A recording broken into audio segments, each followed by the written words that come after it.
Welcome, gardeners. I'm Amy. I'm Lily. I'm Alice. And I'm Anki. And we're from Dorchester, England. And you are watching the Urban Gardener channel. Now let's get growing!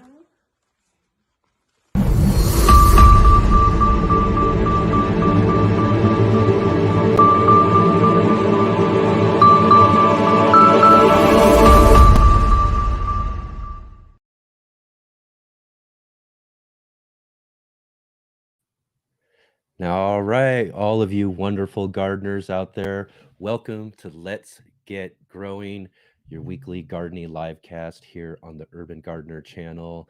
I'm Enoch, and I'm going to be your host today. And again, thank you all so much for joining with us here today. We have a really, really exciting show for you again. We've got a really great featured guest with us. We've got Scott Wilson of Gardener Scott channel here on YouTube, and our channel of the week is Joseph Kozlowski's Garden State Gardener, and we're following Jennifer Neubauer of Hook and Garden on Instagram, so be sure to stay tuned later in the show for those great guests that we have coming up here. And if you're joining with us here today, be sure to hit us up in the chat box and let us know you're here and what you've got growing on in your gardens. Plus, again, thank you all to all of you who are joining with us on our replay as well. And again, be sure to either leave a comment for us down below or ask a question that we can answer here in just a little bit on the show. Plus, give our show a big thumbs up and hit that like button there, and also subscribe to the channel so that you can follow along with all of our great garden adventures here on the Urban Gardener channel. And also, one last thing, go to our website, letsgetgrowing.live, and go down to the bottom of the page where you can fill out a form to sign up for our newsletter and get all the upcoming news on our show. So yes, again, here we are. It's our second show. We've got a really great show for you. I'm really excited about today's show. And just a little bit right at the top of the show, kind of what I want to do is talk a little bit about what we've got going on in our gardens here. And it's been just a little bit snowy and wintry out still for us here in Southern Oregon. In fact, as we started the show, there was snow falling outside right now. So we're getting a little bit of late winter snow. So that's kind of keeping me my garden on hold for just a little bit right now. So I've also kind of had the garden on hold for most of the winter time as I've been dealing with actually the possible sale of the property that I live in right now. So over the winter time, as I like to actually do some growing and do some things, and I really had some plans this last year to grow a bit of different things throughout the winter time and work on some methods of growing during the winter time. But we kind of had to put that on hold because of that whole possibility that I possibly wasn't going to be staying here any longer. But that's kind of been on hold for now for the next few months. And springtime is just right around the corner. And you all know what it's like when this time of year comes around. I'm really getting itchy to get my hands in the soil and start gardening. So I've decided that this next week, I'm going to go ahead and get out there and I'm going to start working on things in the garden anyways. So if things end up changing as far as whether or not we're going to be staying throughout the summertime or not in these garden spaces, well, then we'll just kind of take care of that business when the time comes. But again, I'm really itching to get out into the garden and to get some things growing. So I'm going to get out and start working on planting out some seeds for a bunch of different, kind of cool crop type of things that can go into our gardens at this time of year. A bunch of different lettuces. In fact, I've got a couple of my favorite lettuces right now that I want to get out and get started so I can grow them again this year. Baker Creek has these really small varieties, which are perfect for small space gardening. There's one called Little Gem, which is a kind of a small mini romaine lettuce. And then they also have one called Tom Thumb, which is this really delicious, just small kind of head leafy type lettuce that they have there, which is really awesome, really good. And I really enjoy those. I grew those for the last couple of seasons.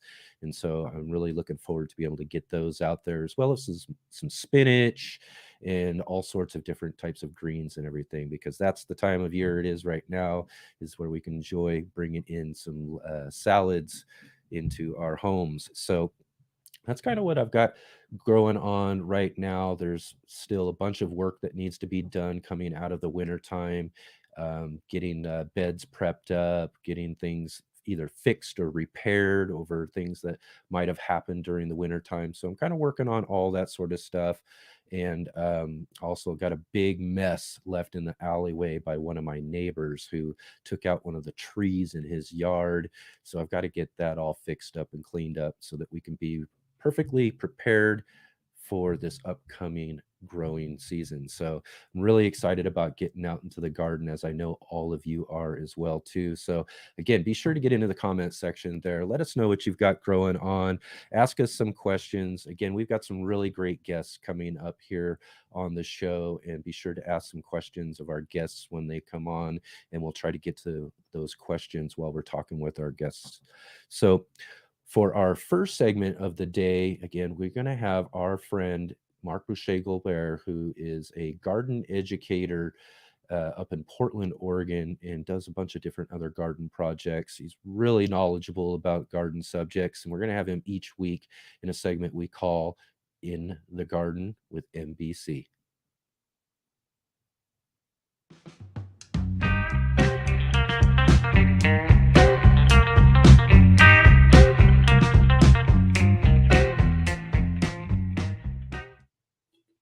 Hey guys, welcome to our first recorded episode of In the Garden with NBC. I'm so excited to be with you in this way on Let's Get Growing Live with Enoch Graham, my buddy Enoch. And before we plunge into all the tips, techniques, tricks that I've learned in my gardening career, and before we go to the various locations where I garden, Noble Rot Rooftop in Portland, Oregon, Franciscan Montessori Earth School in Portland, my home also in Portland, and my basement grow room. Before we get into all that, I wanted to stay with the theme we started a little bit last week about our garden story, about our motivations, about the reason why we do this, why this is important to our lives. And I want to introduce my own story a little bit more in depth, see if it resonates with you at all, and also just to ask you to consider your motivations, your inspirations. It's a time to give a little bit of gratitude to our mentors, and that's just what I'm going to do for you right now. I'm going to show you 3 books that influenced me, and 2 of them are people. 2 of them represent people. So the first one is this guy, Albert LaChance. There he is. I met Albert in the 80s and was friends with him in the 90s. And Albert was a very important figure for me. He wrote this book called Green Spirit, which is a kind of a cultural diagnosis. It diagnoses our culture as an addictive culture through the process of consumerism. And then he goes on to use the 12 steps of AA to suggest a path out of that, where we can restore a functional relationship, a beautiful relationship with Earth, rather than consuming and destroying it, which seems to be the path we're still on. I'm not going to go into that method so much as to just say Albert really awakened in me the capacity to feel what was going on in the culture, to grieve what was going on to the culture, but then also to hear a call to do something about it, to do something with my life. And at that point, when I met Albert, I was open to doing that. And he's the guy who encouraged me to pursue farming. How did he do this? I still remember the conversation.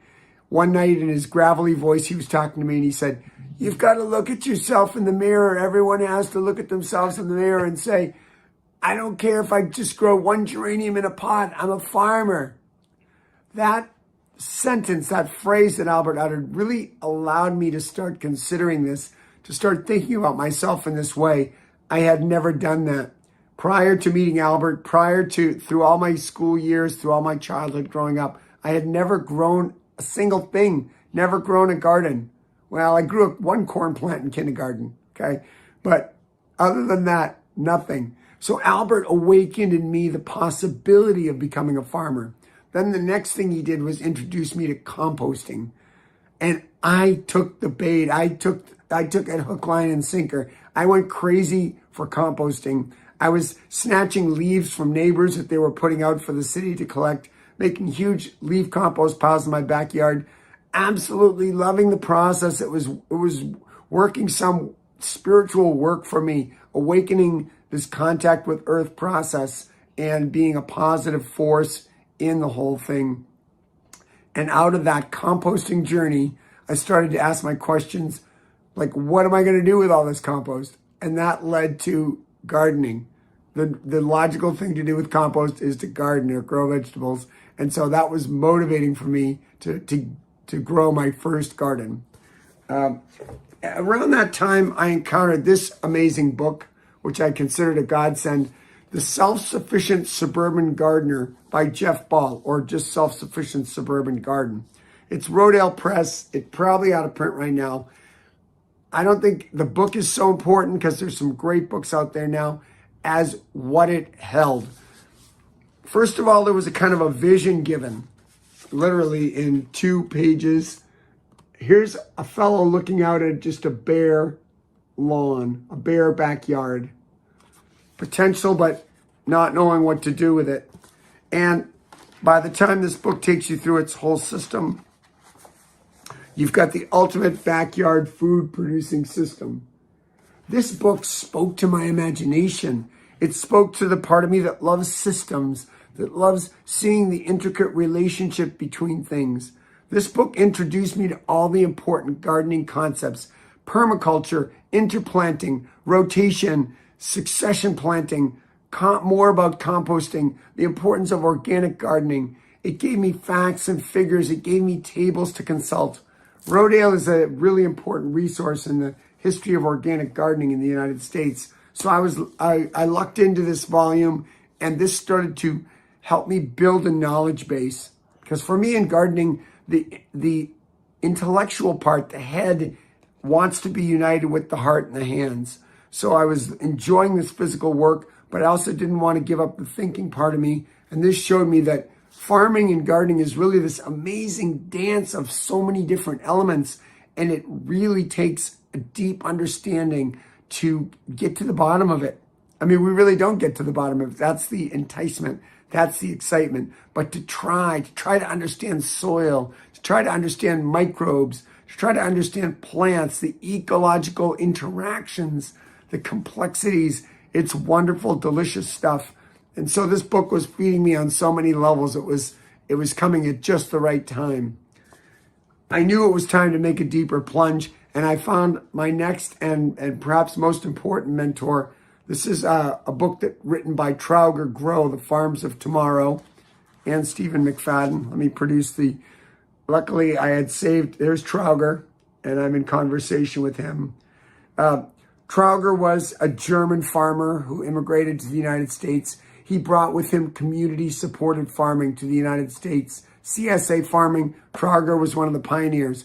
I totally lucked into him. I had no idea what a CSA was. I had never worked on a farm. I just knew I was getting interested in gardening and farming. Somebody suggested I go out and meet him. I did, and pretty soon I was volunteering. Shortly after that, I left my job, my teaching job at a high school, and I was an apprentice farmer at Trauger Grow's farm in West Wilton, New Hampshire. This was amazing because now I truly began my farming journey. I was learning the real deal, the long hours, the sometimes back-breaking work, but I was loving it. It was feeding my soul. It was everything I wanted. And that launched me on my journey as I came to Portland, Oregon, where I was going to spend the rest of my life at this point, to begin a community-supported farm in Portland, and then to go out from there to do all kinds of education, to start a rooftop garden, and consult with various people. Farming and gardening is my life in so many ways. It's not my only passion, of course. We all have a lot of other passions. But it answers that need to address the ongoing crisis we're having in our culture with respect to our planet. It puts me in very confidently in a line of action that I know is good and positive. It produces delicious food for myself, for my family. I'm teaching kids how to grow food. I'm feel so good about that contribution that I'm able to make. When you can produce food, you always have a gift for people. It's just the most wonderful thing. And it just gets me always in the greater natural world, interacting with, looking at the birds, watching the sky, noticing the weather, paying attention to the trees, just being with in all the different seasons and in all the different ways, being with Earth in all those ways. So for me, this journey has been so wonderful. And I know you share those passions. I know you have your own story. I know you have your own mentors. But I'm just asking you in this first episode to reflect, to give thanks for those people and those even random books or tools that might have come your way, or a great meal at a great restaurant that excited your passion about food. Whatever it is, think about it. Let's give thanks for that kind of stuff, for that journey that we've all been on. And now I'm just looking so much forward to this chapter, the Let's Get Growing live chapter. Enoch has an amazing vision he wants to share with you. So many top gardeners are going to tell you their stories, are going to give you their tips. And old NBC here is going to try to do his part too. So next week we'll be in the grow room. We'll be looking at how to organize our seeds and do all that sort of thing. Start looking at some of the garden planning as we plunge into the season. And I'm just so excited to take this journey with you. So thanks so much for being with me during these minutes. And I will see you next week.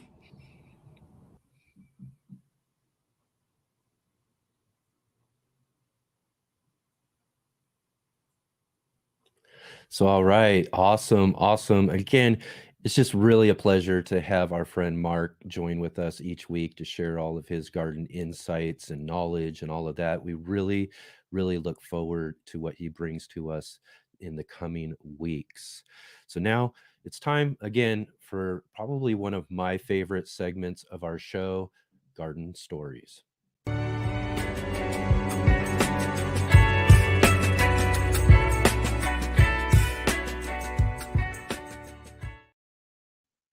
Now, this week, we're sharing the garden story of our associate producer, Michelle Hatherell.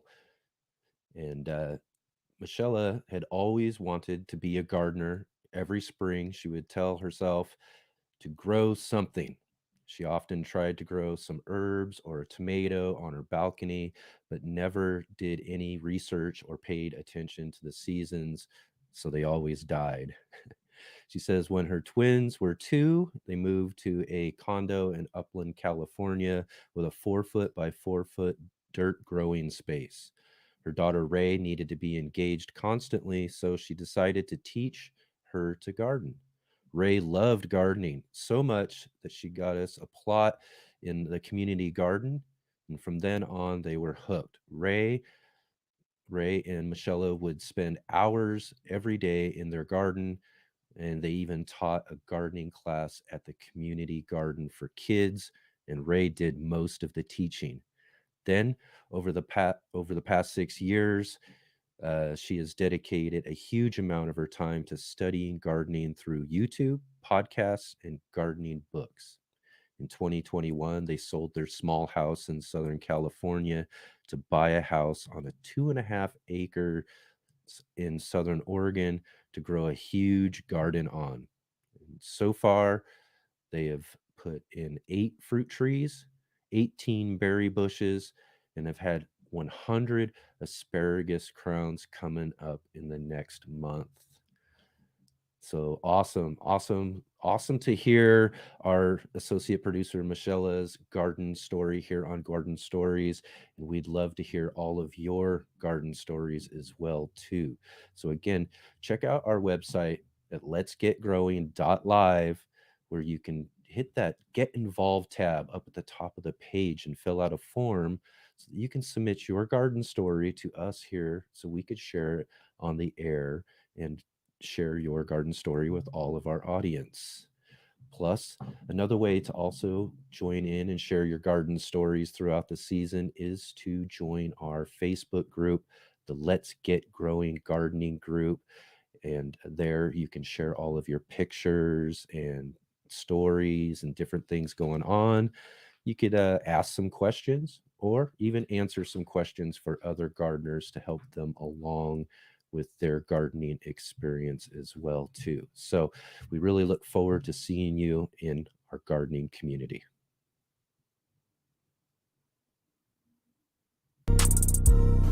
Are you following me? Are you following me, dude? All right, this is our Instagram segment, Are You Following Me? Where this week we are following our friend Jennifer Neubauer from the Hook and Garden Instagram. Jennifer is an avid vegetable gardener from West Hampton Beach, New York. And it's really great to have Jennifer along with us here today. Hey, Hi, Nick. Jennifer, how are we doing? It's good to have you with us. Thanks for joining our show. Oh, thanks for having me. Look at that planty paradise you're sitting in. Yep. Actually, one of my first passions in growing was growing house plants that I got to do throughout most of my childhood. It wasn't until later on in my adulthood that I got started with vegetable gardening, which really kind of changed my whole perspective on growing and all of that as well too. So again, it's really great to have you here. And first thing I wanted to ask you about is your Instagram page. It's called Hook and Garden. Can you Yeah, tell us the story behind the name Hook and Garden? yeah, definitely. So we live in coastal Long Island, New York. And when I was thinking about creating this page, it was a means to document a lifestyle that my family lives, which is sea and garden to table. Oop, give me one sec, sorry. Sorry. I don't know what happened. Oh, I'm connected to my. So it's sea and garden to table. And what's nice about that is that my husband is big into fishing, and I also do a little bit of oyster farming, and we're just really attached to the local waters and the ocean in a lot of different ways. And then I'm rooted in my garden in a homesteading, kind of a new age homesteading capacity. So growing our own food and preserving, cooking. So Hook and Garden came from this hope to document a lifestyle that is specific to me, which is sea and garden to table, mixed in with a little bit of wellness and a whole lot of fun. Excellent. That's really great. And really do enjoy your Instagram page. You share so many really great reels and all these really fun tips and everything. And you can really tell that you have a lot of fun when you're growing in the garden as well, too. Yeah. So, what are some of the things that you're looking forward to and you're growing in your garden this year? So to know me is to know that I love tomatoes. Tomatoes and peppers are probably some of my most favorite items to grow, just because there are so many incredible varieties, and each year I try to add something new to the mix. I love to, like I mentioned before, I love to can and jar. So all of those incredible tomatoes, making confit and sauces. It's something that I love to have throughout the winter. So tomatoes, one. Two, I would say are peppers, because I enjoy making hot sauces as well. So lots of fun varieties of different peppers that I'm going to be growing this year.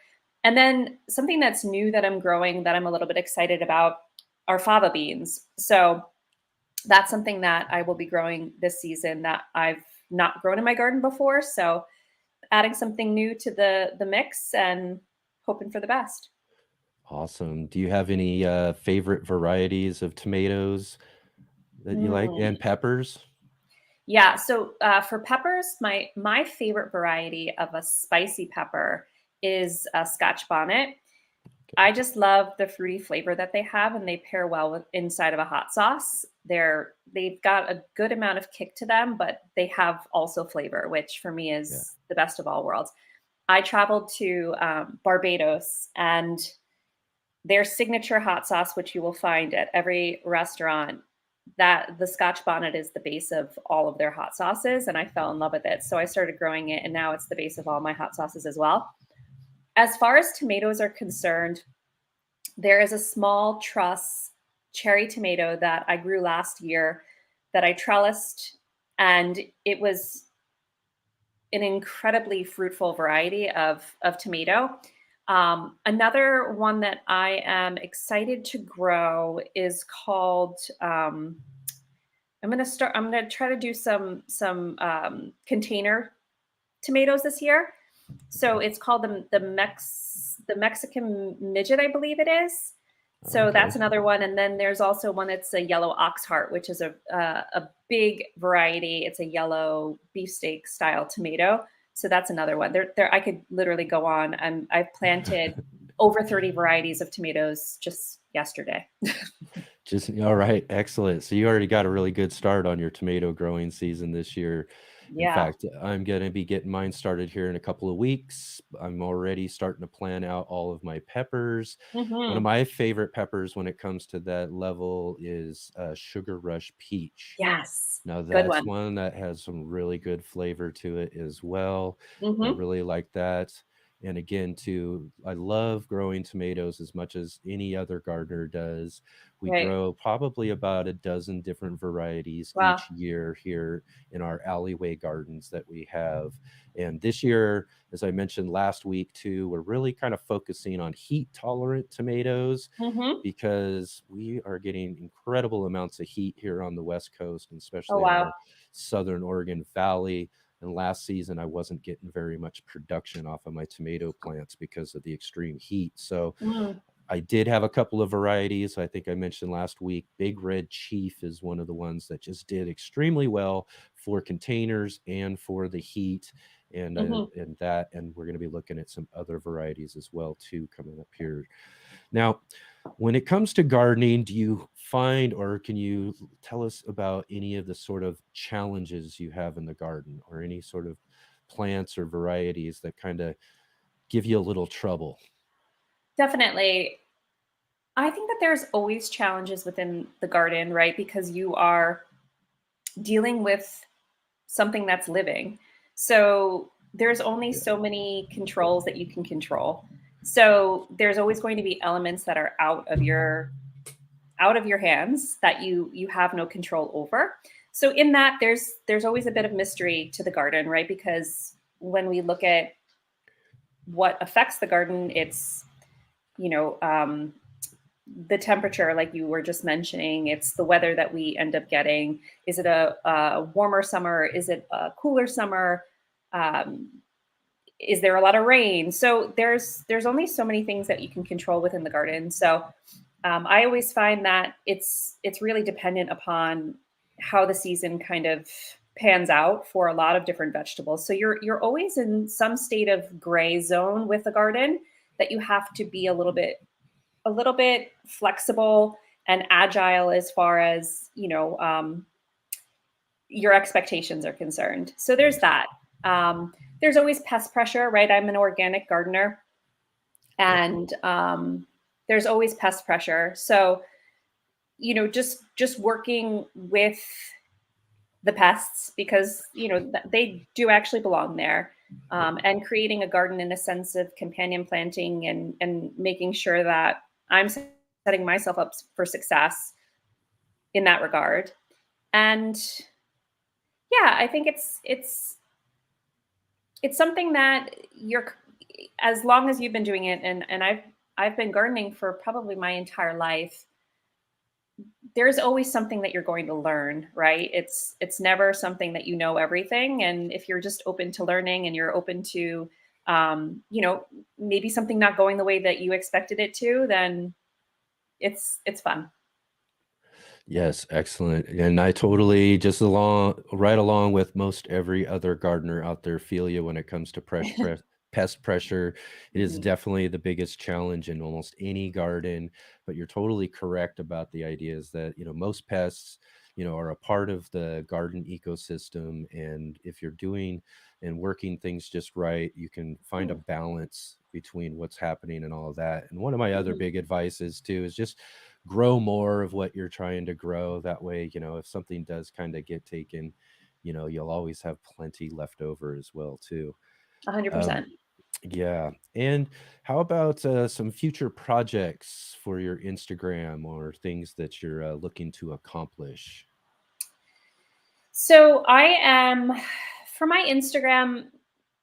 For me, this is a platform that I'm passionate about to share this knowledge in a consumable format, right? I think when people look at gardening, it can sometimes be a little overwhelming, but my hope is that I can share tidbits of information with people that help them to learn a little bit more about gardening so that they'll try it, right? Because growing your own food, there's nothing quite like it. And teaching your children where your food comes from, I think it's a really important thing that we've not completely lost, but I think we're a little bit detached from as a Yeah. society. So my mission is to educate and to continue to grow this platform in a way that I can reach more people to help them to garden or try it, and that's kind of my hopes for this platform.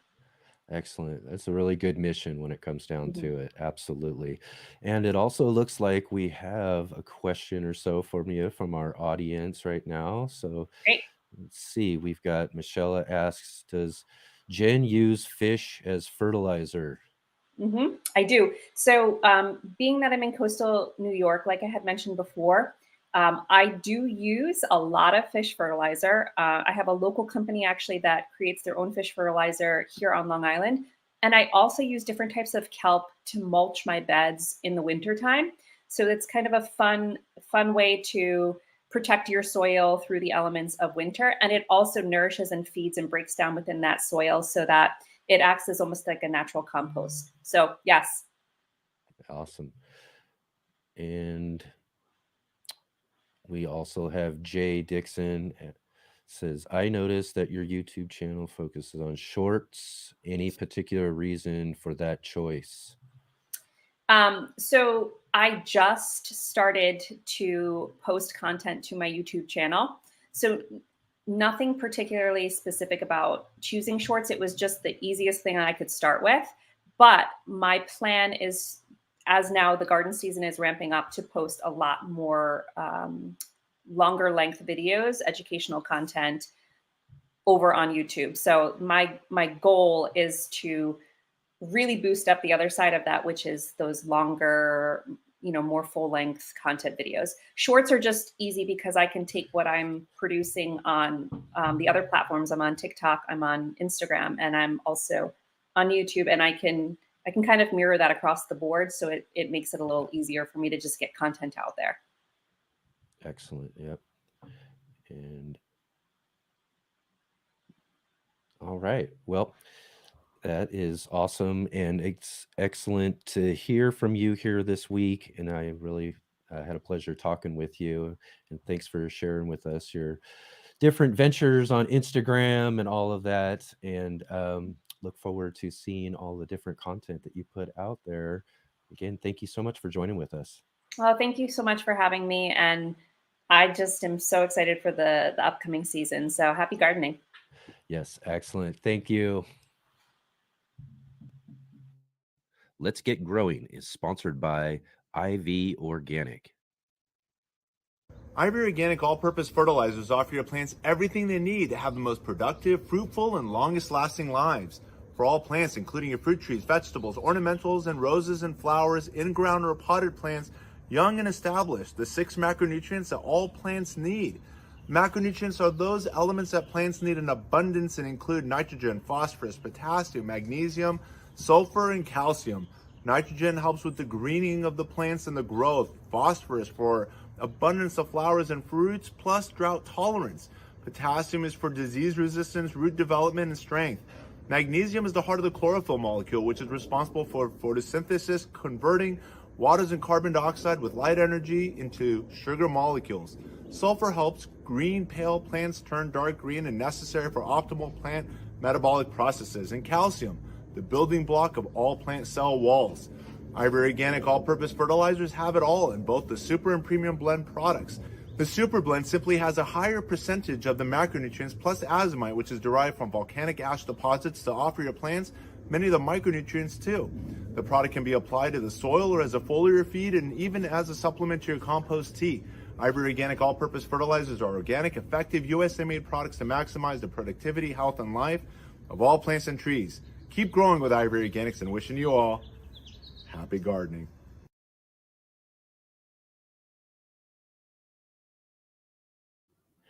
So, all right, this is the part of the show where we like to dig into some of the questions and comments that you've been leaving for us in our chat box here for all of our live audience. And again, if you're watching on the replay too, we'd also love to hear from you as well too. So just get down in the comment section, let us know what you think of the show, leave us some comments. If you got some questions that we could answer for you in our upcoming shows, please do that. We'd love to hear from you. And it looks like we've got a comment here from IV Organic. Oh, all right. It's our sponsor, IV Organic. And he says he's looking forward to the interview of Gardner Scott.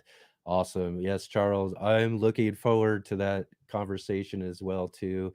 I got to have a really cool, fun conversation with Gardner Scott on his live stream this last Monday too. So after this show, be sure to go over and check out that conversation as well on his channel. It was a really fun discussion on all sorts of things in gardening.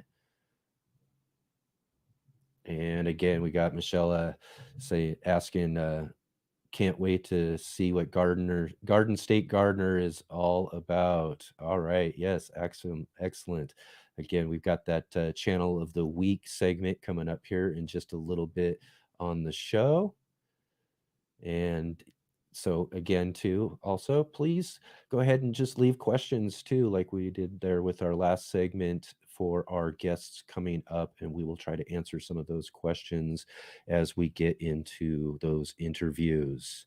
Now, one of the things we're also covering in this part of the show as well, too, is our question of the week for the audience and over on our Facebook group, the Let's Get Growing Gardening group. This last week, we asked the question, what do you enjoy most about gardening? And we had several different comments left to us on the Facebook group there. And the first one we had was from Karen Wadley. She said she loves the beauty and yummy food. Don't we all? That is one of the best things about gardening for sure. All of that yummy food. And we had a comment left from Carol Vogler saying, feeling of being part of nature, looking at the shapes and patterns of the leaves, the texture of the blooms, all the day by day changes and wonder of it all. Yes, that's just a lot of what we all love about the garden as well, too.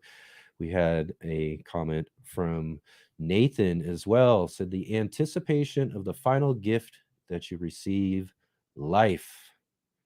And then our good friend and audience member and follower of our channels from the very beginning, Nancy Hood, sent in a comment saying she loves snacking on peas, cherry tomatoes, spinach leaves, strawberries. Some make it to the house. And digging potatoes and garlic and going barefoot. Well, everything, she says. She loves everything. I love everything about gardening as well, too. And one of the things I really enjoy most about gardening is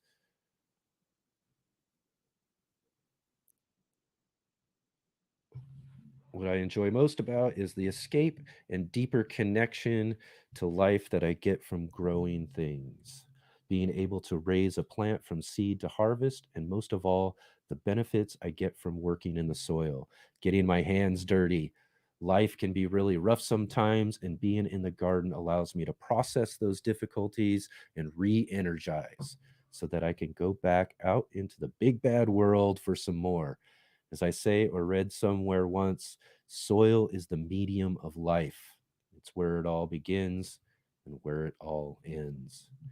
So again, thank you all so much for going to our Facebook group, the Let's Get Growing group, where we will have our question of the week posted and pinned to the top of the page so that you can all leave us all of your different comments about and answer these questions that we have.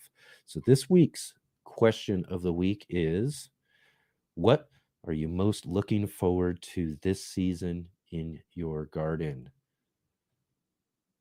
So, all right. Again, be sure to go check out our Facebook group there so you can answer those questions, and we will read some of your answers to those questions in next week's episode.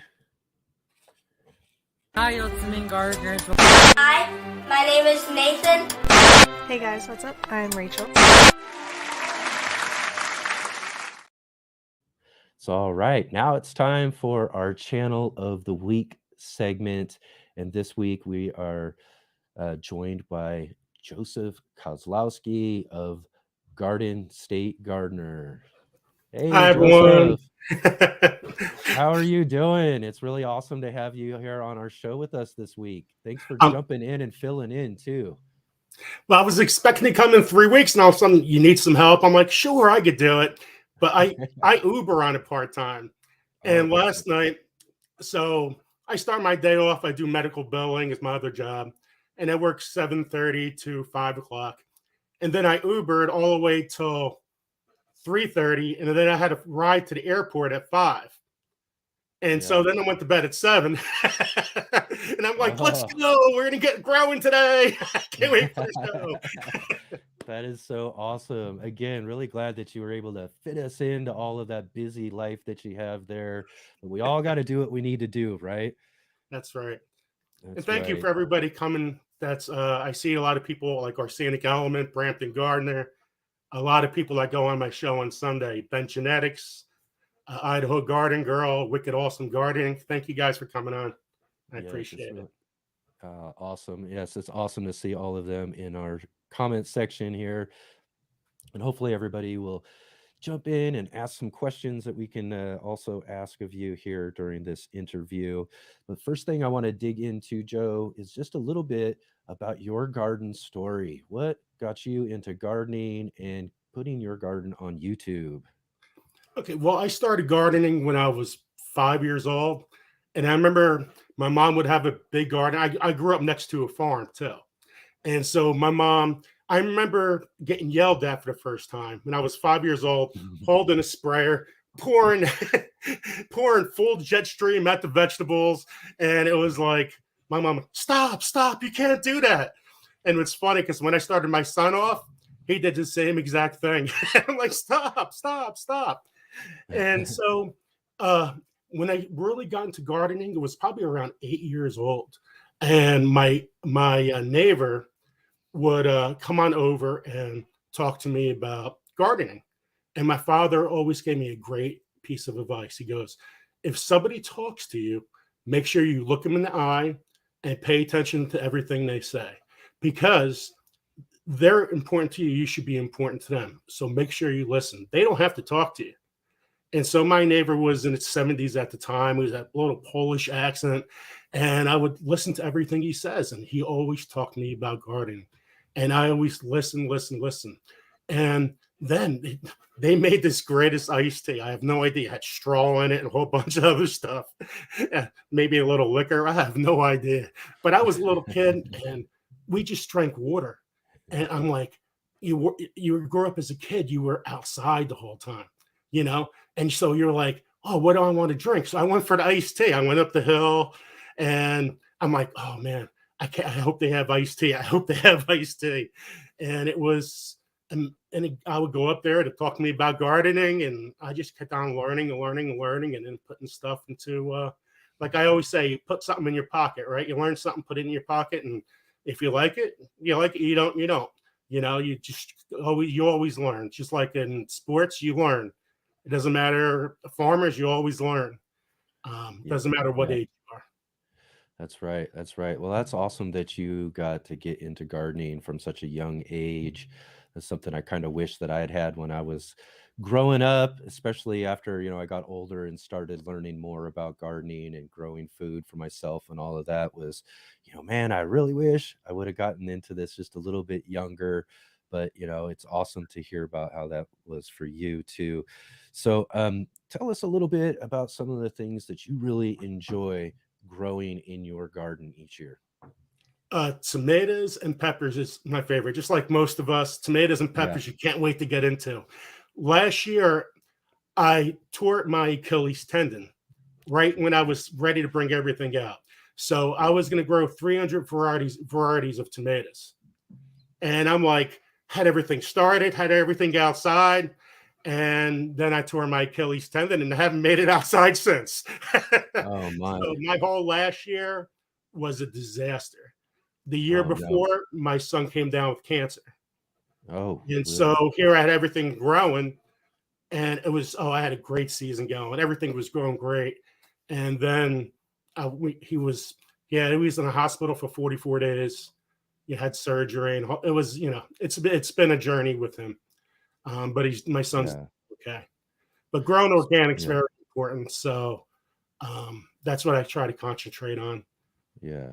A nice balance, organic fertilizer, and grow it that way because it's, it's the way to go. It's the way to go for sure. And really sorry to hear about your son and all of that too. I hope that he's doing really well too by now. It's a journey. We still have a lot of stuff to work. Right now, we got the mass out, which was very important. Which was his mass was on arteries of his heart, and it was the largest mass ever recorded.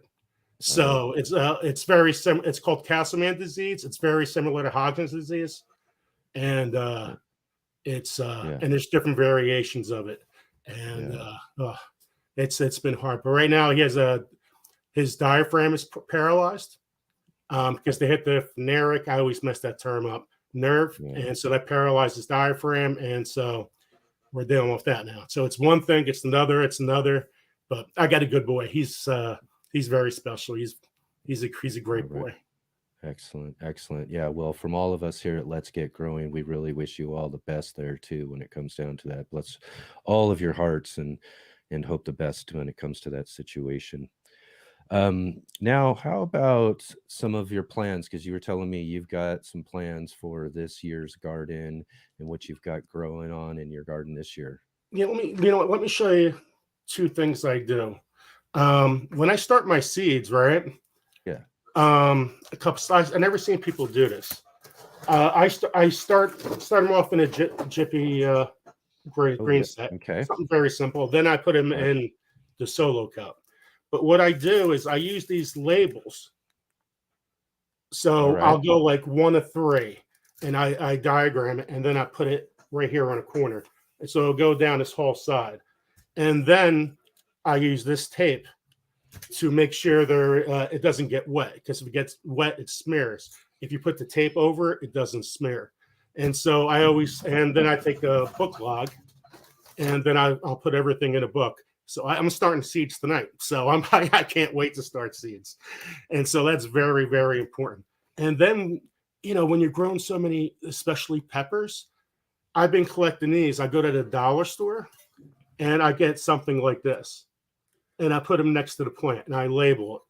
And the most important thing is make sure when you use your Sharpie, like I use fade resistant Sharpies. And then you put where you get your seeds from and a plant, and this will last forever. And so you keep on collecting them. Sooner or later you're good, because everybody puts these other labels in the ground, these things and things. That's the reason why I label on the outside, because when you close the jiffy thing up, these labels always get in the way. Right. Well, when you label on the outside, you never need these. Yeah, I really like that idea with the dollar store label there too, giving a more permanent idea too. And then similar with those type of plastic labels like you're talking about, even with those Sharpies, I still find that they fade out by mid-season, and you're wondering again, what in the world did I plant in this space? So that's a really good idea to utilize something like that. These are awesome. I'm so happy. You just got to make sure you use the right marker. Don't use a cheap Sharpie. Make sure you use something fade resistant, like the ones I just showed. And I mean, these work amazing. Yeah. I mean, it's there forever. And whatever you want to put, you scratch it out or use the other side. And this works awesome. All right. Oh, well, looks like we have a question for you from our audience here. Let's see.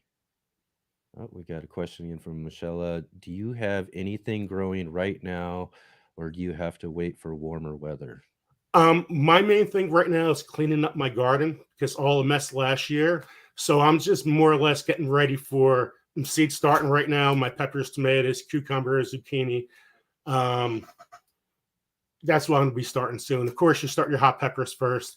The hotter the pepper, the more general, the longer term it has to grow. We don't plant until the 15th of May. So, and if you put tomatoes or peppers in the ground, they're just stunting your plant if you don't grow them in a warm enough temperature, warm enough soil. So, May 15th, we had a freeze 2 years ago around the 26th. Of May. So you just got to be very careful. Too. Sounds like you got a pretty similar situation that we have here too. May 15th is about our last frost date here as well. And I'll probably be getting all of my pepper plants getting started here probably within this next week. So we can get a good 8 to 10 weeks of growth indoors before we get them planted outdoors for our season. Now, with my hot peppers, I'm growing 650 varieties of hot peppers. That's a lot. and so I've been collecting from here. Oh, wow. And let me show you some things. Now, I seen you had Jimmy Pickles on, jppepperseeds.com.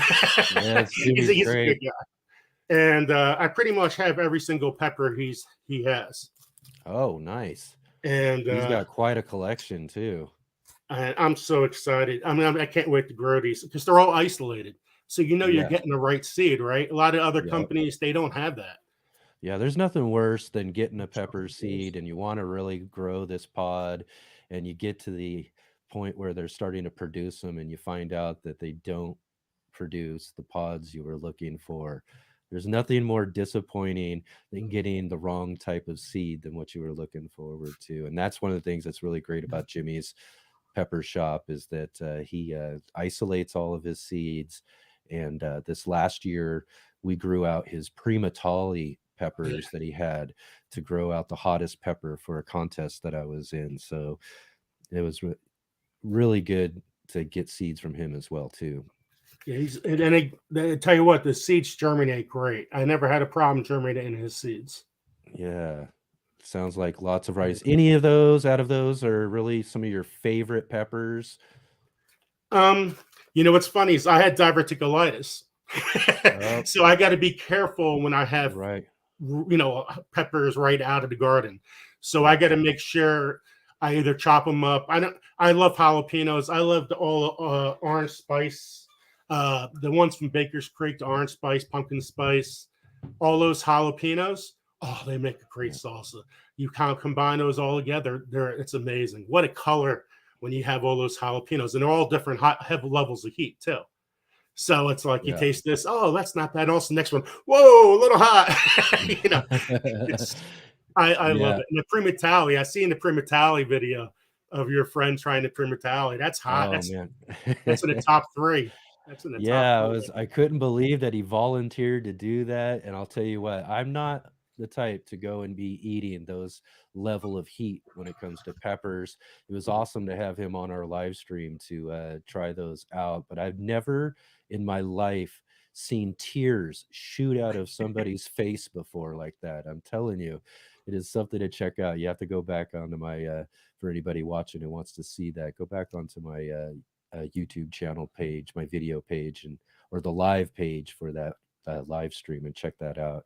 It was a really fun video. Now, Edic, the best thing, everybody can have hot peppers.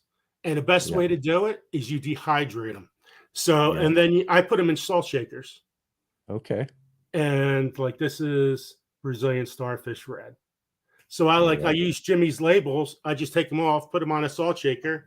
You top it off, keep it fresh, off a tough label. Then you put the other one on, and you can have these anytime you want. Awesome. Yeah, that's the way to go right there, huh? That way you could just make sure you're only getting just a little bit if you want a little bit. Exactly. Or you can really douse it on there if you're really looking to charge it up. So Jimmy sent me all these powders to taste. I'm like, oh man, how am I going to do this? So I had a show called Pierogi Monday where I had the pierogies and I tried all the peppers, all the things. And I'm like, wow, this is really good. I never knew it was going to be that good. And I'm like, everybody, awesome. And I'm just like, everybody can have these hot peppers. Everybody should be trying these hot peppers because the culinary world has no idea what they're missing right now when they're with the hot pepper powders. It's one thing that's really missing. Yeah, that was really kind of one of my first real loves in growing in the garden was all of the different varieties of peppers there were. And not only that, as I like to say, is that peppers, you've got all the really cool different pods, whether you're growing from sweet to hot peppers, but the plants themselves are just really interesting. All pepper varieties have a different temperament in the way that they grow. And so that's one of the fun things about growing peppers is the challenge of growing these different varieties of them, so that's one of the things I love about it. I love growing peppers.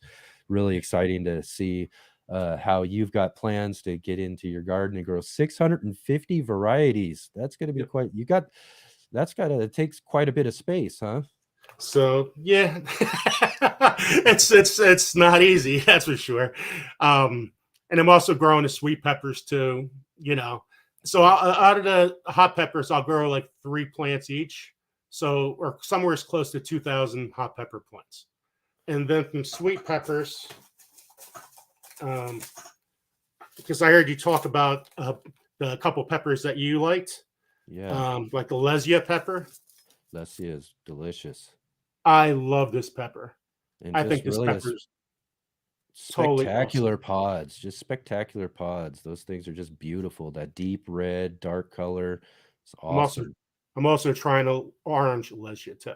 Ooh, that one. So I'm looking forward to that one. I'm gonna have to try that one. And the Marconi. I love the Marconi. Yes, Marconis are good. Oh, here's the one that you were talking about too. The Varsity. Yes, those are so delicious. Again, another one with just such beautiful deep color. I love the pods, and that plant really just grew so well. Very productive. And I like the King of the North. That grows really good here in New Jersey. So awesome. And I have other ones, but and tomatoes. There's just one tomato. It's called I got these from Curtis Jackson. I don't know if you ever heard Curtis Jackson. Yep. Yeah. Anyway, the goat bag tomato, it is huge. It is, and it's like a paste tomato, but it's like almost a 2-pound tomato. Very little seeds. It's great for sauce. That is big. And they only grow about 7 or 8 per plant, but they're like, you look at it and it's like, oh my God, I will always grow this tomato in my garden. The Angelina's Heart is another great tomato. I love that tomato. The West Virginia Sweetmeat. Oh, yeah. Another huge tomato. And Ahoy tomato. These are all from Curtis Jackson. I know it's not a good variation of, there's no pictures there. Curtis T. Maters. Yeah. Pictures, tomatoes, and pictures. That's right. Right. He has so many great varieties too. I love seeing all of his pictures. I've got him on my Facebook. So he's always everybody loves the Sun Gold tomato. Oh, yes. That's a Sun Gold Select. That has got to be probably one of the most popular tomatoes there is out there for sure. And well, that's awesome, Joe. And I like growing a black cherry tomato too. Yep. And of course, a lot of others and stuff. So awesome. That's really great. Real quick, so tell us a little bit more about what you've got coming up for your channel this year. Well, for me, I love promoting channels. I promote channels every single day because I used to coach high school sports, right? And when you have that little guy, he's more important than the big guy. Because sooner or later, that little guy is going to gradually build up. And that's the way I look at YouTube channels. I like supporting every single channel, and let them grow. Let them grow with me. Let them grow with the community. That's right. Welcome in Indiana Backyard Gardener. She's what a great gardener she is too. Anyway, I'm all about promoting channels. I think it's so much fun. I have my Sunday Fun Day show where I do an interview for about 40 minutes, and then I give away free seeds and yarn and hot sauce. I like hot sauce. Oh yeah. I love I get those from Pucker, but I love helping people, and whatever I could do to help people, in whatever way I can, I try to do. So yeah, that's very important. Definitely one of the things I really like about your channel. It's why I put you on my list for channel of the week, because that's exactly the sort of thing that we're looking to accomplish with this segment on our show, is to bring up some of the smaller YouTube gardeners out there who've got some really great channels, who are out there sharing what they're doing and their experiences, and all the different things that they've got growing on.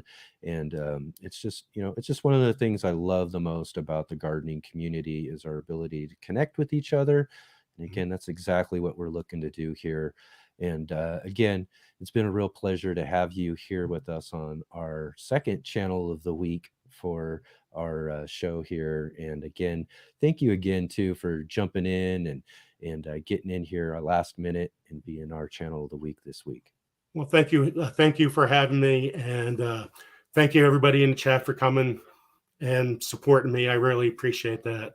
And Charles, your sponsor, what a great guy he is. I had his plant guard. Oh, it works outstanding.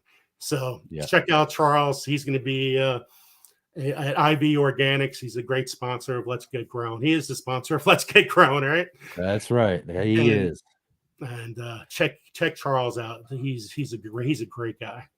Great guy. Awesome. Again, thank you so much, Joe, and bless you and your family. I hope you have a really, really great gardening season. And thank you so much. Thanks, everyone. Yeah, you got it. Hey gardeners, thanks for tuning in to our show today. We'll be right back at it here in just a moment.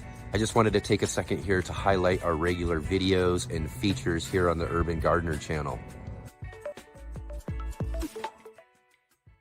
Our weekly garden journals,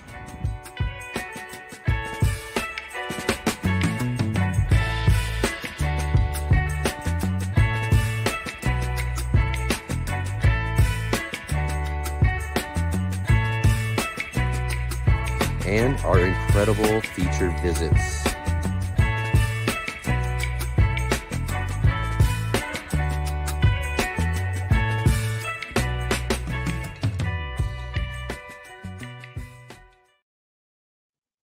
And now it's time for our featured guest.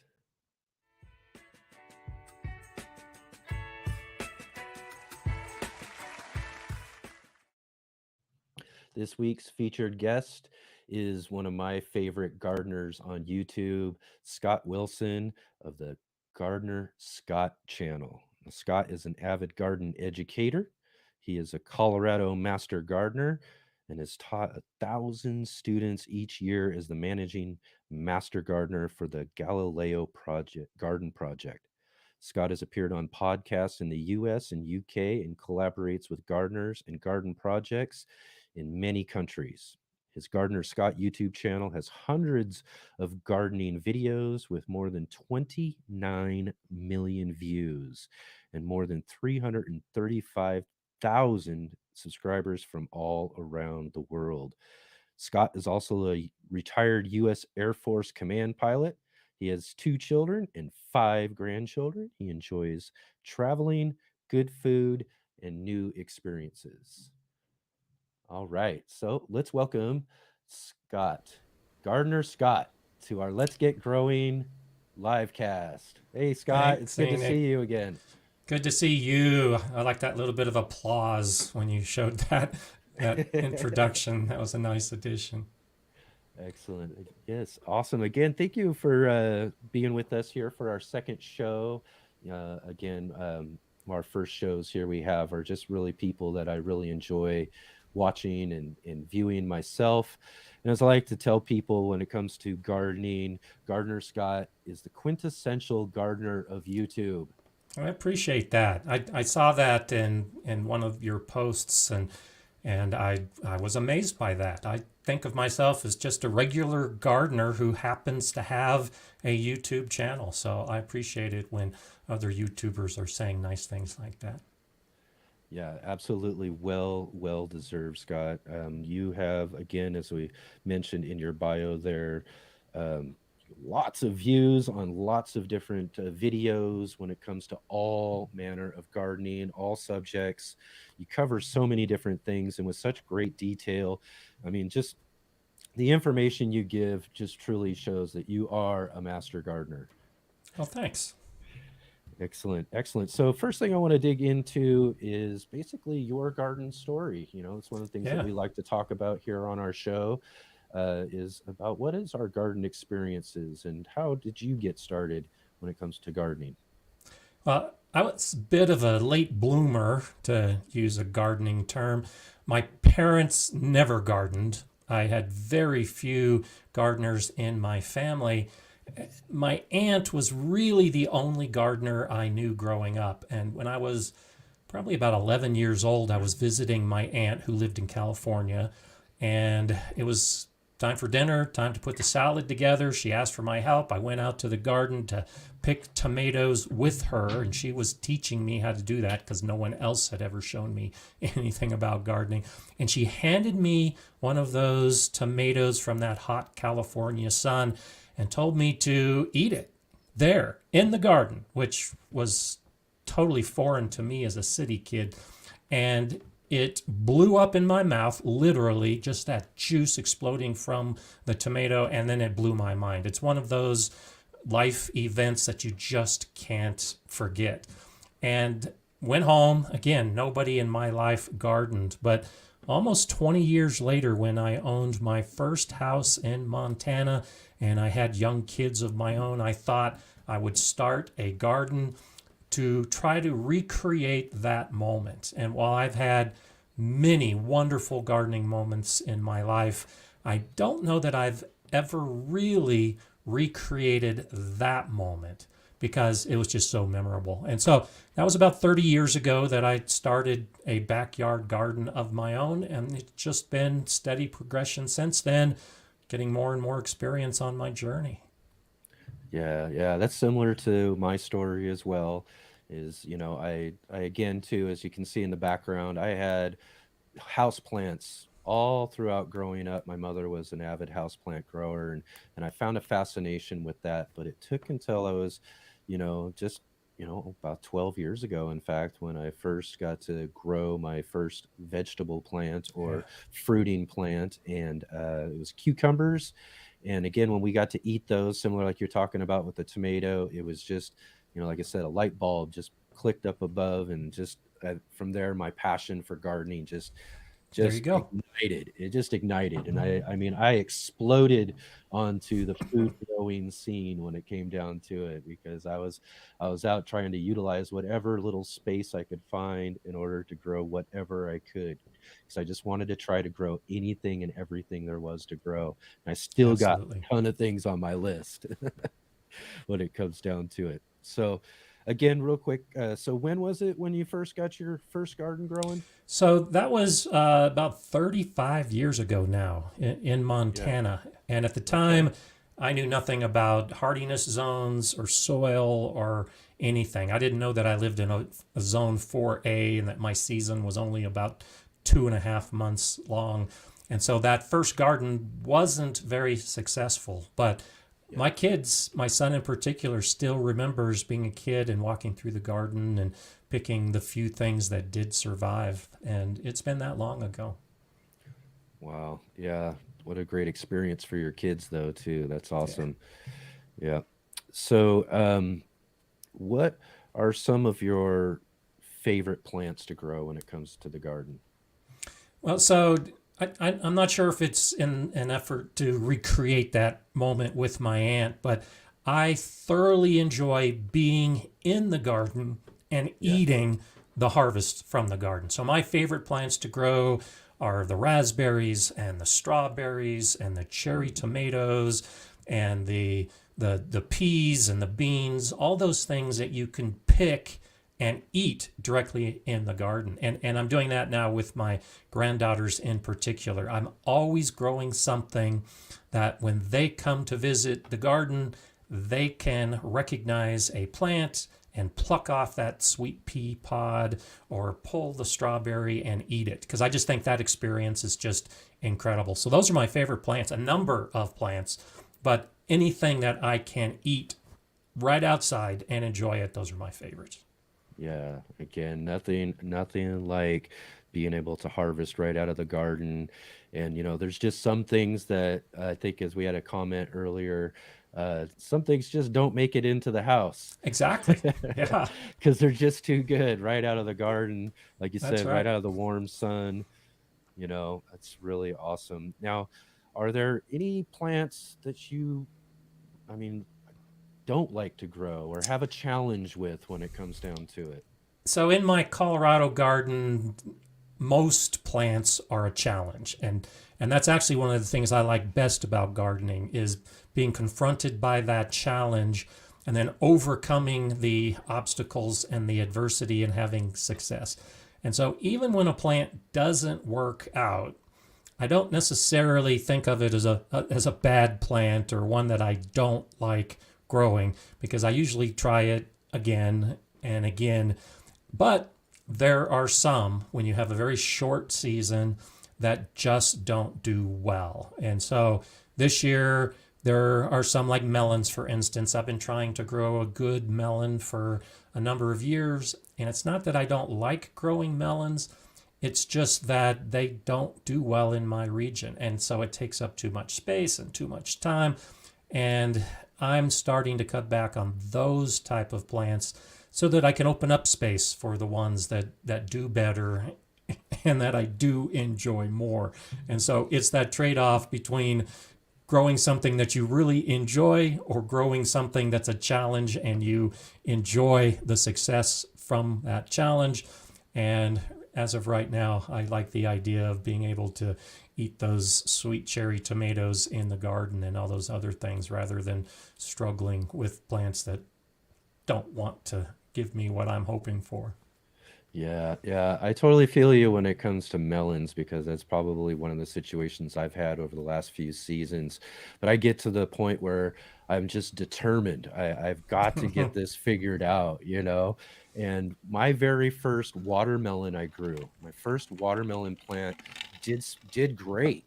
I ended up having just this big, huge fruit that grew, a couple of them, in fact, and they were just awesome. One of them, actually, because I grow in these alleyway spaces, and I get people walking through all the time. So one of them ended up coming up missing when it came down to it. It looked so good, but it's still, I don't think it was ripe. So I think they were in for a surprise when they opened that thing up. But the issue then became the next few seasons for me. Yeah. Now I had this initial success with that watermelon that first season, and then the next few seasons, just nothing. I could barely get anything to grow or really fruit or do anything when it came down to it. But one of my favorite melons when it comes down to it is cantaloupe. Yeah. And I've been trying and took me a couple of seasons, but this last year I ended up with some of the most delicious cantaloupe that I've ever had or ever tasted. And again, it's the one thing that comes from gardening and growing your own things, is that you just appreciate them more. They're just more tastier. They're delicious and way better than anything you're going to get in a store. Now, I can't find a ripe, sweet, delicious cantaloupe anywhere. Well, then you need to come to Colorado, because just down the road from me is Rocky Ford, just a small town. And that's one reason why I've given up growing melons, the cantaloupe in particular, because they are the most incredible cantaloupes, and they're just down the road. And so, Oregon isn't known for growing cantaloupe, but that's right. Rocky Ford, Colorado is. And I will admit that the best cantaloupe I've ever had was one that I grew accidentally. I had a Rocky Ford cantaloupe, and I had thrown the seeds into my compost pile. And the next year, I just had a cantaloupe plant start growing. I didn't plan for it.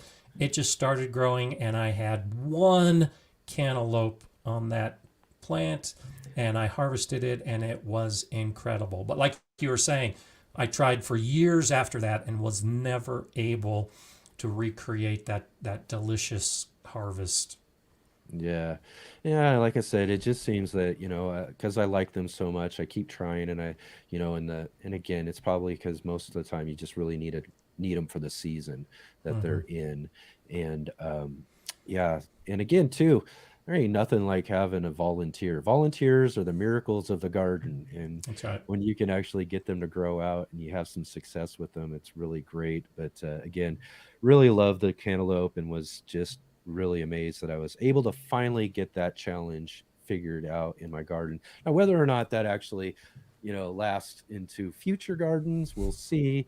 But again, I really love growing those as well too. Oh, sure. So let's see here. What inspired you to start a YouTube channel? You've got such a great channel. You got a lot of great Thanks. followers and all of that. What inspired you at first to get all of that started? So I became a master gardener almost 20 years ago, and about 15 years ago, I actually started doing a blog, and I was having a lot of fun doing the blog and talking about my garden, and I just kind of dabbled in the YouTube world. So my first YouTube video, I think, was 11 years ago, but I really wasn't serious about it. And then I got involved with the Galileo School project, where we had a 24,000 square foot space and a 42-foot dome greenhouse, and there was nothing growing, and it was my job to create a program. We ended up with over 100 raised beds, dozens of fruit trees, and we harvested over a ton of food every year to help feed our school and our students. And at the time, I'd been teaching classes in the Master Gardener program for about a decade and thought I knew a lot. And relatively speaking, I did know a lot, but I didn't really know enough to be able to teach kids and to teach kids how to start a garden that size from scratch. And so, like most gardeners who are just starting out, I went to YouTube for information. And what I found was a lot of misinformation and a lot of things that really weren't accurate, especially for a gardener in Colorado. And as a master gardener and as a gardening educator, I saw that I needed to change that. I needed to start making videos with accurate information and research-based information, and also a channel to highlight those of us that had difficult regions to grow. Yeah. So many of the channels are from California or from Florida or Virginia and Arkansas and South Carolina, where it just seems like anything will grow at any time. And most of us are struggling. So that's what got me into it, was just the recognition that there wasn't a channel back then that presented the kind of information that I was looking for. And of course, as you pointed out in the intro with how much my channel has grown, there's a lot of other gardeners that are looking for that kind of information. Yeah, absolutely. And that was exactly my case again when it came to that cucumber. I was given this plant, didn't know what to do. So immediately I went looking on YouTube to find information and helped get me started. And that's really kind of what started my love of YouTube and all of the other gardeners in the gardening community sharing information on YouTube. And it was really great to be able to find channels like yours to be able to help me out in doing that. Now, my passion for YouTube led me to start my gardening channel just to kind of share my gardening experience. And that's one of the things, I kind of differentiate myself from other channels like yours, is that I'm out to just share my experience. I'm out to share what I'm learning and kind of going through the process of what I'm doing. And also, in a sense, kind of showing people a little bit about how they can use smaller spaces, how you can take advantage of certain things when it comes to living in those areas where you don't think that you actually have the space it takes to garden. So those are the sort of things I like to show people, the things I like to do. I've never really considered myself a teacher in the sense of things other than just kind of showing my experience. But again, But that's that's one of the also very helpful because, as you know, I'm encouraging lots of gardeners to start making videos and start channels because there's so many gardeners out there who feel they just don't know enough to even get started. And then after they get started, they feel they just don't know enough to keep going. And a channel like yours, that's one reason why I like your channels, because you are showing the truth of how to grow in an urban setting in a typical backyard. And for someone to follow along and see what you're doing is helpful and educational in the process. Yeah.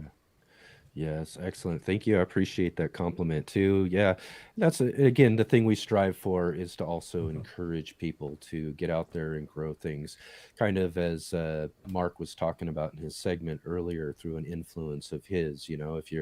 If you've got space to grow one thing, then you are a farmer. You can grow, and you can enjoy that experience of getting to grow, even if it's just in a really small space. And I think that's empowering to almost anybody for getting out there and trying and doing Absolutely. that. And so, it kind of leads us to a question of what are some of your key points or advice you would have to newer gardeners? Having learned this the hard way, it's to just enjoy it, and it's okay to start small. I mentioned that I had that garden in Montana, and my kids remember that garden because when we started, it was for fun, and it was the kind of experience to remember. When I moved here to Colorado, before I became a master gardener, I wanted a big garden because I thought that's obviously the next step from a small garden to a big garden. And I tried to start much too big. My kids were teenagers and getting older, and I was sure they were going to help me in the garden just like they were before. And they didn't have the interest in the gardening like I hoped they had because it was work. We were building it, and it was a lot, and it took a lot of time. And it reached the point that they lost their interest in gardening. I was doing it all by myself, and it became more work than enjoyment. And it was a conscious effort to just stop and slow down and recognize that gardening really is supposed to be fun. That's how I end all of my videos. Enjoy gardening. If you're not enjoying it, then you need to stop and take a little bit of time to recognize why you were starting to garden in the first place. And it may mean that you just slow down, that you don't plant all of your beds, that you get to that single cucumber plant and enjoy what you're doing with that cucumber plant to energize yourself and to really lead you to that mindset that you want to grow more and that you want to learn more and you want to try new things. And so, especially for new gardeners, just start slow and make sure you're enjoying it along the way, because that's how you can get to the point where gardeners like I am, where I've got, and kind of like Joe, I'm not growing nearly the number of peppers he is, but I'm going to be growing a few dozen different types of peppers this year, and the same with tomatoes. And I can do that now because all that time ago, I slowed down and recognized that I needed to take it just one step at a time. And you really can't jump in and have that big garden right off the bat. Yeah. Yeah. Again, I found that kind of be a very similar situation for me, because at first you grow one plant, you get excited about all of that, and the next thing you know, you're building elevated beds all over the place. Containers are stacking up all over, and you're trying to manage all of this stuff. And there was a point where in my first couple of years of gardening, I had to, take that sort of advice was, hey, pull back just a little bit, so that you're able to build on some of the successes that you have, Absolutely. with the smaller, the smaller spaces, the, less amount of certain things. I mean, I'm just one of those type of gardeners who, just kind of wants to try everything, wants to grow everything, when it comes down to it. And I think one of my also bigger advices too is if you got to cut back to the things that you eat the most. Oh, Try sure. those, get successful with those sort of things, and then slowly expand, like you say, into other things that you want to try, that you want to, see how they grow in your garden and that sort of stuff as well too. So again, really, really great advice. Now, Thanks. I wanted to touch on too, in your bio here, I saw that you were an Air Force pilot. I was. Oh I man, can you actually, tell us a little more about that? yeah. So, that's one of those things that all those years, even though, in Montana and Oklahoma and California and here in Colorado, I had small gardens while I was in the Air Force. The idea of being a YouTube gardener never entered my mind. And I, was all over the world and stationed all over the country and raised my family through that career as an Air Force pilot. Came here to Colorado to work at the Air Force Academy. I actually ran the airfield operations for the Air Force Academy, all of the flight that was going on. We had jumpers, we had the motorized airplanes, we had the glider airplanes, and so my job was just to manage all of that. And that's when I retired from the Air Force, was after an incredible career traveling the world, and I was able to fly my entire career, and was ready to retire, and started taking some classes here and there, and found out about the Master Gardener program, and the rest is history, so they say. Yeah, what a difference in fields, to be, jet set and in the air for most of your career and then get completely grounded when you retire into That's the an garden and interesting growing way to things. say it. I love it. Do But you still the education part of it just is innate in me, I think, because as an instructor pilot, if you can teach a student like here at the Air Force Academy that might only be 19 years old, and you are upside down in an airplane, and zero G's start coming in, and then the airplane starts flying at incredible speeds in a spin towards the ground, and you can teach that student to recover the aircraft and start flying again. Yeah. It's a piece of cake to teach someone how to put a seed in the ground and how to grow a tomato. So that's one reason why I love what I'm doing right now, because I see it relatively as much easier than some of the other things I've done in my life. And that's why I'm willing to devote the time and the energy to educate other people, to be grounded, as you say. I like Right. that way that you say it. Absolutely. Do you still get up in the air? Do you still fly every now and then, or? I don't.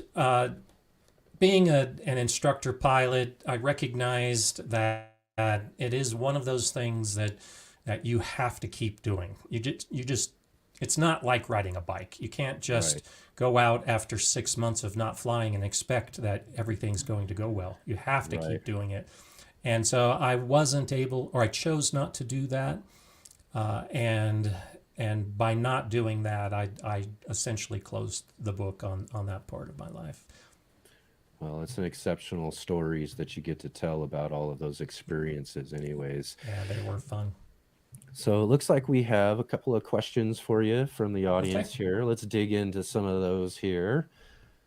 And of course, we got Michelle with us. Gardener Scott, what are your grandbaby's favorite plants to eat in the garden? So I'm sure you get them out into the garden, right? Oh yeah, so they love the strawberries, and my one granddaughter prefers the strawberries. The other last year discovered the raspberries. Last year was my first real good raspberry year. I just recently delicious. moved into a new house. They both love the peas. They love those sweet peas that I keep growing most of the season if I can. Oh, yeah.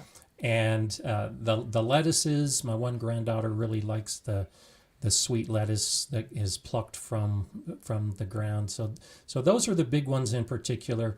The tomatoes like the sun gold and the black cherry that Joe had pointed out. I grow those, and of course they love to come in and pluck those off the plants. And like me, what they they started doing this last year as they're getting older, is they in the past would just pull a single sun gold tomato and eat it and then walk around the garden. Now they know that they can pull 5 or 6 or 8 or 10 of the sun gold and put it into their hand and then walk through the garden eating the cherry tomatoes. So there's a lot of those kind of things they like to eat. Oh yeah, those sun gold tomatoes are so sweet and delicious. Again, probably one of the more favorite of the cherry variety tomatoes that people grow out there. Everybody loves the sun golds. Let's see, we got another question here from Jay Dixon, and asks, what is the next evolution of your gardening advice, i.e. social media plans? So interesting question. I'm on TikTok, and I'm on Snapchat, and I'm on Twitter, and I'm on Facebook as Gardener Scott. I'm not that active in those because my focus has been the YouTube videos. But to Jay's question, I am planning to be doing more, particularly on Twitter and Snapchat this year, just because I recognize that that's a whole audience that may not be watching the live form YouTubes, like when you were talking about your previous guest, as she was talking about being next to the ocean and making short videos and not making the long form yet. I'm now thinking about doing it the other way around. And so I do have some videos that are out there, but what I've recognized, and it's interesting that when I put a short video on YouTube, it does okay, but if I put that same gardening related video on something like TikTok, it doesn't do well at all.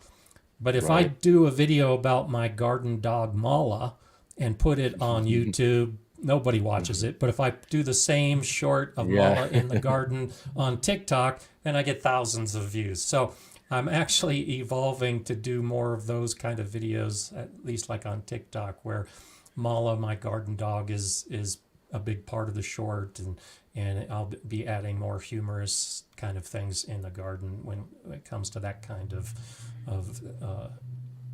it's less of the education, I should say. It's less of the education. It's more the entertainment for that part of the social media.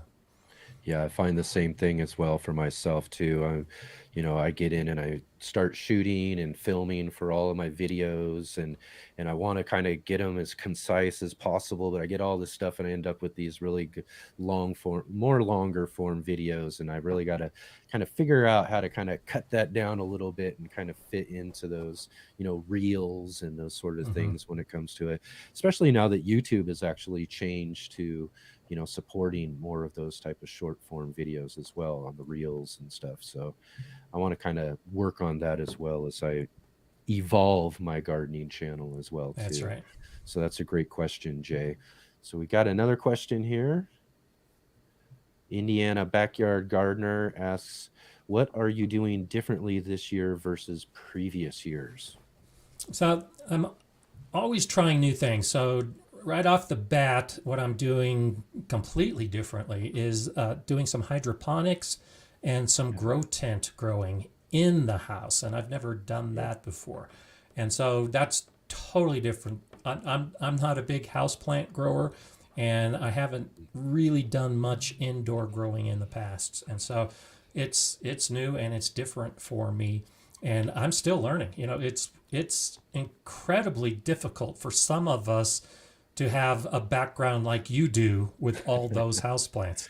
I forget about those houseplants, and so the only ones that survive in my house are the ones that like to be ignored. And so I have a few, but it's the same with the other growing, like the hydroponics, where it requires a lot of attention. Yeah. to grow indoors. I love going outdoors. All my garden dogs like going outdoors with me, and I could spend all day outside. But you can't necessarily take the lessons from outdoor growing and bring them indoors. And that's why I'm trying to shift my focus, at least in that part of the gardening world this year. Yeah, and also similar too. In fact, you can't see it off camera here, but I do have a big, large gardening tent, growing tent, you know, indoors. And I've had it up there for a couple of years now, and I think that's something I've got to get doing here in the next this next season, or probably this next off season, is to really start trying to figure that out a little bit more and grow some things indoors to kind of keep, you know, another idea of keeping the season and the growing season going throughout the winter months and all of that too. So there's a lot that you can do. I've seen a lot of people do some indoor gardening and growing when it comes to utilizing those tents. So I look forward to seeing things like that on your channel as well, because again, like I say, I learned so much from the things that you do on your videos. We talked about doing worm bins this last Monday on your channel as well too. So that's where I first started learning in my first videos was from your channel about worm bins. And that'll be a project we're going to be working on here too in the next coming weeks as well. All right. So let's see. Do you have, out of all of your vast videos that you have, do you have any sort of favorites when it comes to the videos you've done? I do, and you know, it's funny because I like to enjoy gardening just like I suggest everyone else to enjoy gardening. And so some of my favorites, the ones that I've made that I've been proudest of, are some of my preservation videos where I'm pickling or I'm fermenting or I'm doing something along those lines. They don't do well on my channel because people want to come to my channel to learn how to garden and not necessarily how to pickle beets. And I love my pickling beets video, by the way. But the ones that I really enjoy, and I'm already starting to work on the one for this year, are my April Fool's videos. And so I've got a video from a few years ago where I show how to grow spaghetti. And I talk about snipes being a pest in the garden, and so you need to go snipe hunting at night to rid your garden of them. And I have some night vision goggle footage in that video. And then last year, my April Fool's video was about zombies in the garden and how you can fight off the zombies. And so those are the ones that I have enjoyed the most. Enjoyed making them and enjoy the outcome. And they have nothing to do with my normal gardening content, but they are my favorite videos. And I only make one a year, but it's usually one of my most favorite for that year. Well, that's a fun project, and they sound like really fun videos. Really encourage people to check those out. One of the things that I saw, I think it was this last year, you did a tour of Baker Creek. So it's and you know, as far as that goes, do you have any other favorite collaborations or ones that you would like to do coming up in your channel? Sure. So I just did one a couple weeks ago where I toured the USDA seed vault in Fort Collins, Colorado. Oh, wow. And most people don't even know that it exists. Yeah. And so that was a fun one. I'm looking forward to and planning to make a lot more of those kind of videos where I'll be doing behind the scenes tours at different seed companies or something that might be gardening related. One of the things, again, enjoyable that I'm doing this year, I'm working with Eli and Kate from the In the Garden with Eli and Kate channel, and we're going to be collaborating on a series of videos as I grow tomatoes and they grow tomatoes. I'm in Colorado and they're in Scotland, and we're going to be using the same varieties of tomatoes and growing them as close to the same way as we can in completely different regions, and then show the results based on our own gardens and what we're trying to do with these tomatoes. So I'm looking forward to that collaboration.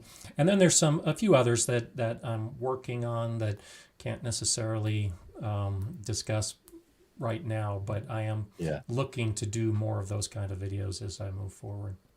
Yeah, again, that's kind of one of my favorite things to do when it comes to my channel is these collaborations or just the chance that I get and have had over the last few seasons to be able to travel up and down the West Coast here and get to visit some of these really great gardeners. You know, it's really cool that we have this opportunity with this show now to be able to bring people on with us on the channel, be able to talk about all of our gardens. But it's really cool to be able to get out and visit and see these people, get to do interviews and show their gardens and all of that. So those are really some of my favorite things to do at the channel as well too. And so as we're heading here towards the end, I wanted to ask you real quick too about let's see here. I guess we covered that about what you have going on with your channel coming up here in the future, but any other sort of things that you'd like to share with the audience, you know, here as we're finishing up? Yeah, just, you know, the same thing. You've touched on it. I touched on it a little bit, and just the idea of it's nice to have our favorite YouTubers, and especially those of us that kind of fall into that big channel category. We have a lot of loyal followers, but there's a lot of really good small channels with just a very small following that are starting to emerge. And you know, some of it is as a result of my encouragement, some of it's now as a result of your encouragement. And YouTube offers us the opportunity, all of us, the opportunity to really have a channel where we have videos that we're sharing. And I'm a huge advocate of garden journaling, where you keep track of what's happening in your garden, the weather, the successes, the failures, the pests, all of those things traditionally have been done by pen and paper in a log book of some sort, or maybe doing it digitally with a spreadsheet. But YouTube just offers the opportunity to get in there with a camera and lock that moment in time from your garden for all of us to learn something from. And, you know, as we were talking earlier, your videos are doing exactly that. And my videos, even though I'm making educational videos, I'm choosing topics and I'm choosing locations in my garden for myself to be able to document what I'm doing in that time, so that when I'm older and grayer than I am now, I can look back and see my different gardens at different times. And I think all of us should consider that as an opportunity here on YouTube. You don't have to do a YouTube channel to become famous and have a huge amount of followers. You can do it just for you and a few others, and you might be surprised. Yankee Sista Homestead is a regular viewer of mine, and she's on my live stream almost every week. And I said this a number of months ago, and she started doing that and started making videos, and she's got over 1,000 followers now. And all she's doing is just documenting her garden, and other people are enjoying that as well. So get out there and just make a video about your garden and release it, and just have fun with it. Absolutely enjoy gardening, and it makes it so much more worthwhile. Yes, that's such great advice and all of that too. And I take that to heart myself. Is, you know, that's the thing with my channel as well too. When I started it, I just wanted to kind of just document things, kind of show and see. And ultimately, as you talked about, creating a video journal.